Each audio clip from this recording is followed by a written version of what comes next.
काँग्रेस पक्षाचे माजी महाराष्ट्र सरचिटणीस साहेबराव कांबळे यांनी शिवसेना शिंदे गटात प्रवेश केल्यानंतर प्रथमच उमरखेड शहरात त्यांचे जंगी स्वागत करण्यात आले। आज दिनांक 29/6/2026 रोजी त्यांनी उमरखेड शहरात प्रवेश करतात त्यांच्या कार्यकर्त्यांनी ढोल ताशे आणि फटाक्यांचे आतषबाजी करून त्यांचे भव्य स्वागत केले। त्यांनी काँग्रेस पक्ष सोडून शिवसेना शिंदे गटात प्रवेश का केला याबद्दल पत्रकार परिषद घेतली आणि पत्रकार परिषदेतून त्यांनी पक्षांतर का केले याचा खुलासा केला। त्यांनी माजी जिल्हा अध्यक्ष काँग्रेसचे यांच्यावर कडाडून टीका केली। सर्व काँग्रेसच्या पदाधिकाऱ्यांवर सुद्धा टीका करून त्यांनी आपण शिवसेना शिंदे गटात का प्रवेश केला ते सांगितले। पाहूया त्यांची प्रतिक्रिया। अग्निबाण लाईव्ह न्यूजसाठी डॉक्टर आंबेजोगाईकर, उमरखेड। सर्वांना जय महाराष्ट्र। महाराष्ट्राचे माझे नेते, महाराष्ट्राचे माजी मुख्यमंत्री तथा महाराष्ट्राचे उपमुख्यमंत्री यांच्या समावेश, यांच्या समक्ष, यांच्या हाताखाली काम करण्याचा योग आला आणि शिवसेनेमध्ये मी प्रवेश केला। जिल्ह्याचे नेते आदरणीय संजू भाऊ राठोड पालकमंत्री महोदय, आमचे नेते जितेंद्रजी कदम, रोडेजी, तालुका प्रमुख आमचे सभापती मिराशे साहेब, तालुका शहर प्रमुख ॲडव्होकेट जाधव साहेब व तमाम शिवसैनिक यांच्या समवेत मी मलबार येथे माननीय उपमुख्यमंत्री महोदय यांच्या निवासस्थानी चंदनवन येथे प्रवेश केलेला आहे। प्रवेश करण्यापूर्वीची पार्श्वभूमी सर्वांना समजली पाहिजे। ती अशी आहे की महाविकास आघाडीचा उमेदवार म्हणून ज्यावेळेस मी तिकीट मागलो, परंतु त्या अगोदरची पार्श्वभूमी अशी आहे की जिल्ह्याचे प्रतिष्ठित नेते त्याच्यामध्ये आदरणीय मोगे साहेब असतील किंवा ठाकरे साहेब असतील, मोगे साहेब मानकर, बाळासाहेब मानकर,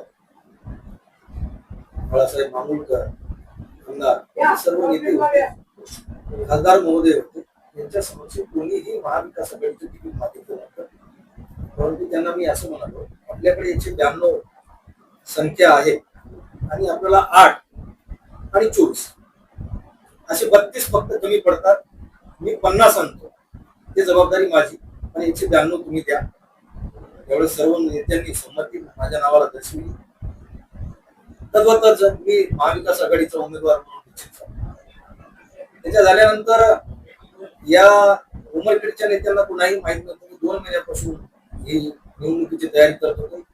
निवडणुकीची तयारी करत असताना साधी सुधी निवडणूक नाही याची मला पूर्ण कल्पना, परंतु हिंमत का केली ते 192 आपलं मतदान आहे आणि बाकीचं मी कुठून आणायचं ते जिल्ह्याच्या नेत्यांना सांगितलं, त्यांनी त्याला होकार दिला। त्याच्यामुळे मी उमेदवार म्हणून संमती दर्शवली। संमती दर्शवल्यानंतर पुन्हा 17 नगरपंचायत नगरपालिकेला जाऊन आल्यानंतर काही मला तिथं उणिवा जाणवल्या। मी पक्षश्रेष्ठीच्या कानावर टाकले की ह्या उणिवा आहेत। काही 1 महिन्यापूर्वी पालकमंत्री महोदय त्या लोकांना भेटून त्यांचं समाधान करून आलेले आहेत, त्यांच्याकडे चहा घेऊन आलेले आहेत, त्याच्यामुळे ते आपल्याकडे येतील असं मला वाटत नाही। परंतु जिल्हाध्यक्ष महोदय आणि जिल्ह्याच्या पक्षश्रेष्ठीने सांगितलं तुम्ही काळजी करू नका, आपण समिती करू। एक त्यांनी समिती केली।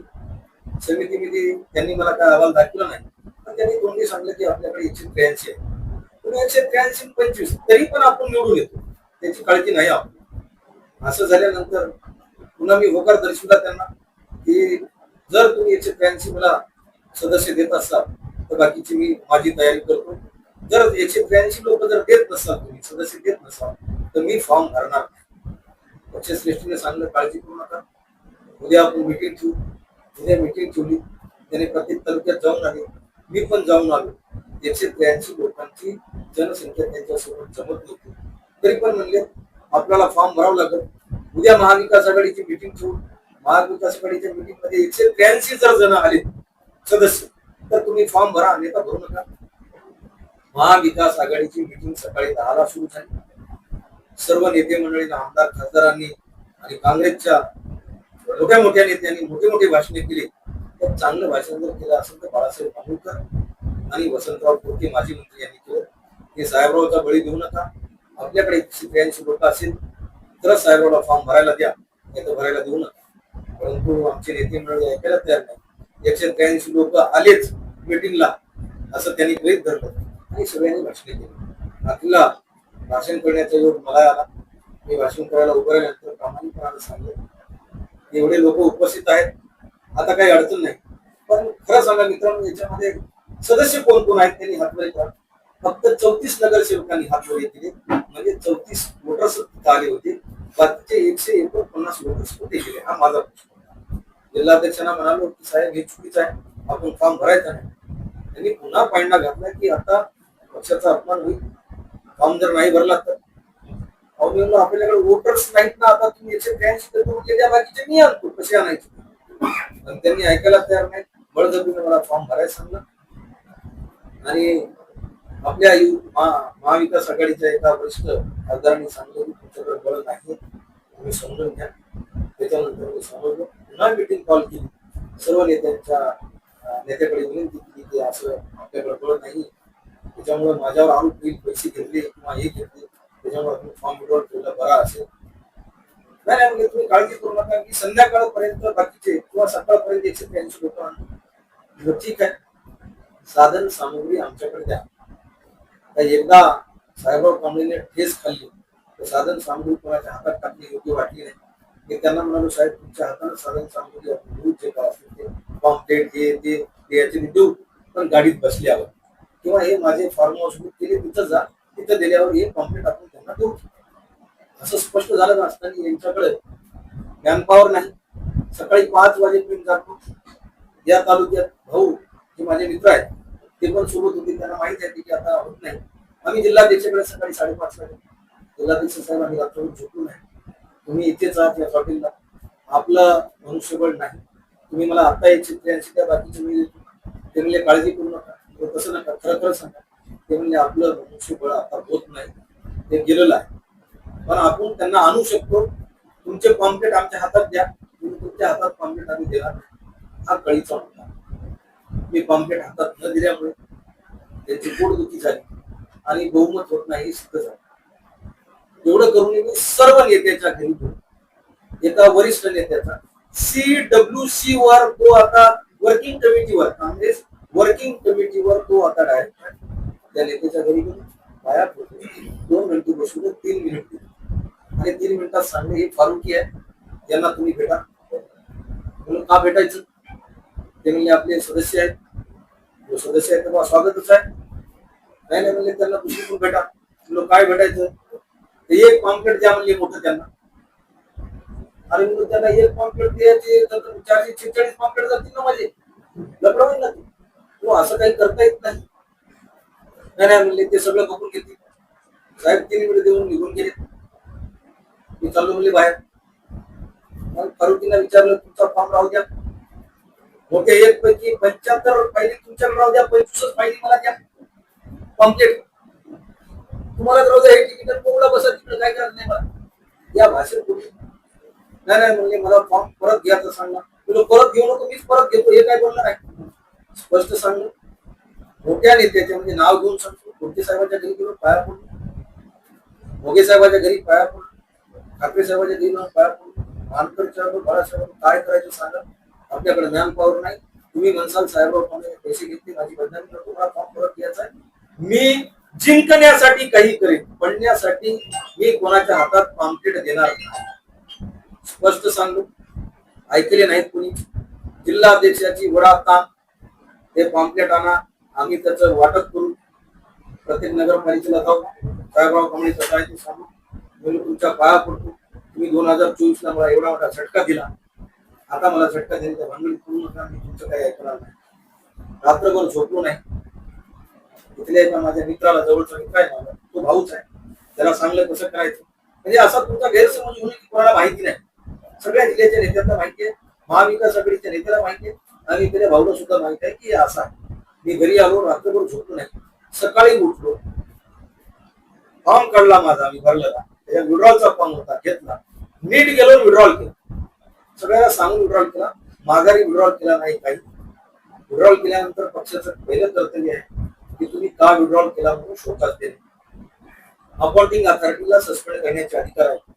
महाराष्ट्र पीसीसी म्हणजे प्रदेश काँग्रेस कमिटीला अधिकार नव्हते, ते सेंट्रलला अधिकार होते मला निष्कासित करायचं.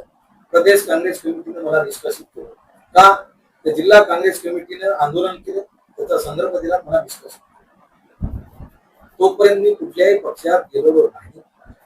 निष्कासित केल्यानंतर देशाच्या नेत्याला भेटून आले, देशाच्या नेत्याशी चर्चा केली आणि सांगले की साहेब माझा अपमान आहे.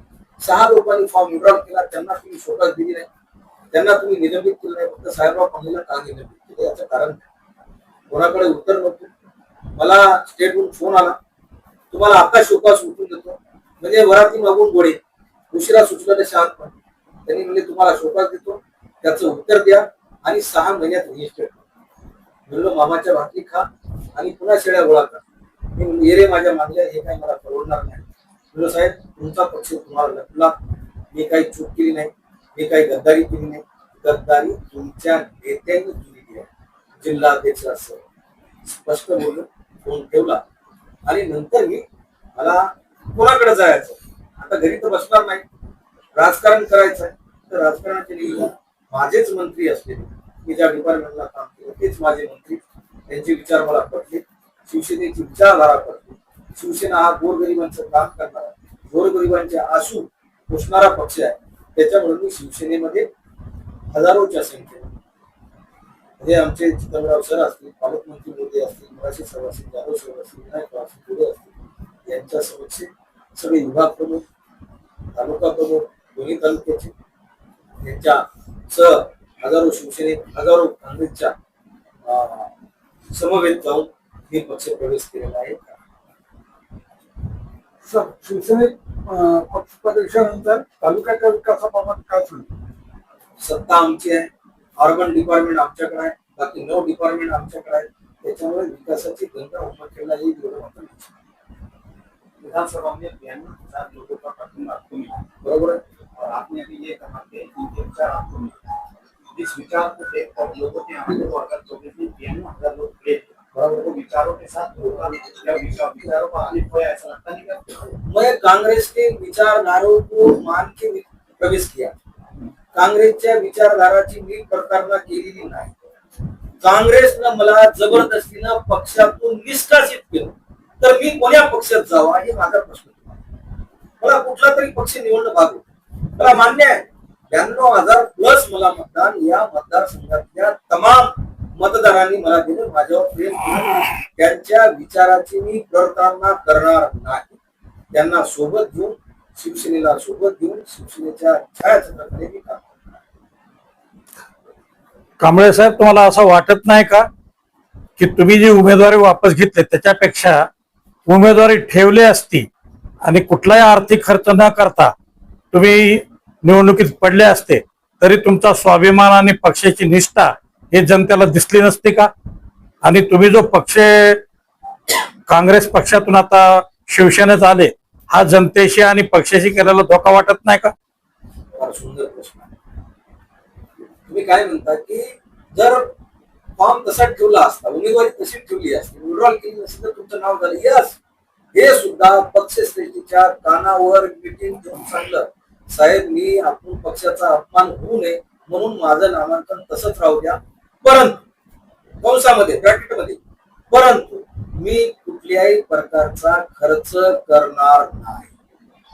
ते म्हणले तसं नाही. तुम्ही जिल्हाध्यक्षाला विचारा, जिल्हाध्यक्ष काय म्हणले, इतर माणूस साक्षीदार आहे. जिल्हाध्यक्ष म्हणले पक्षाची मानहानी होऊ नये म्हणून तुम्हाला खर्च करावाच लागेल, शब्द आहे, करावाच लागेल अशी त्यांनी मला सूचना दिली अधिकाराविना. त्याच्यामुळं माझं मन दुखलं आणि पुन्हा वाटलं मला 2024 ची पुनरावृत्ती करतील, माझेच कॉन्फिडंट घेतील आणि पुन्हा मला कार्यदर्शकाही काढतील असं मला वाटलं. म्हणून मी सद विवेक बुद्धीला अनुसरून मला जे सुचलं त्याच्यामुळे मी फॉर्म विड्रॉल केला आणि मग माझ्या नेत्याची पोटदुखी याच्यातच झाली की त्यांना पाम्पलेट मिळालेले नाही. ज्या जिल्हाध्यक्षांनी इथे येऊन माझ्या फोटोला जोडे मारायचं आंदोलन केलं किंवा जिल्हा स्तरावर जोडे मारायचं आंदोलन केलं, त्यांनी असं म्हणाले की पक्षाशी यांनी प्रतारणा केलेली आहे. करेक्ट आहे, हे स्टोरी आहे. त्यांना विचारा पक्षाची प्रतारणा कोण करते, पक्षातून काढून टाकलेला माणूस करते की पक्षात असलेला माणूस करते, प्रश्न आहे. दुसरं गोष्ट की मी तुम्हाला पॅम्पलेट देणार नव्हतं म्हणून तुमची पोटदुखी होती. तिसरं असंच आहे, तुम्ही बी विधान लढविली, मी विधानसभा लढविली, पक्ष वाढविला या तालुक्यामध्ये, या मतदारसंघामध्ये. साहेबराव कांबळेंनी सर्वसामान्य माणसाला माहिती आहे.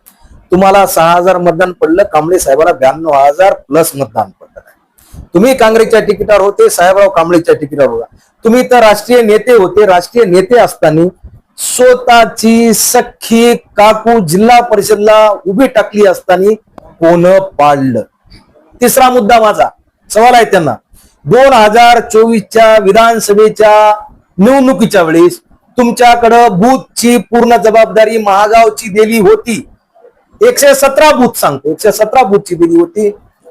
त्याचे पॅम्पलेट कुठं नेली आणि कोण्या पक्षाशी तुम्ही गद्दारी केली आणि कोण्या पक्षाची तुम्ही प्रतारणा केली? तिसरं, माझ्या विधानसभेला ज्यांनी तुमचा नातेवाईक, नाव सांगतो, भगवान पंडागळेनं बीजेपीचं काम केलं, त्याला तुम्ही महाराष्ट्राच्या युवक काँग्रेसचा उपाध्यक्ष अब्लिक सरचिटणीस केलं. कोण कोणाच्या पक्षाशी गद्दारी करते आणि पक्षाशी प्रतारणा कोण करते हे जिल्हाध्यक्षाला एकदा विचारा. आणि याच्या पलीकडे माझं जर तोंड उघडलं तर या जमिनीवर, महाराष्ट्रातली जमीन तुम्हाला पळताभुई कमी होईल. धन्यवाद.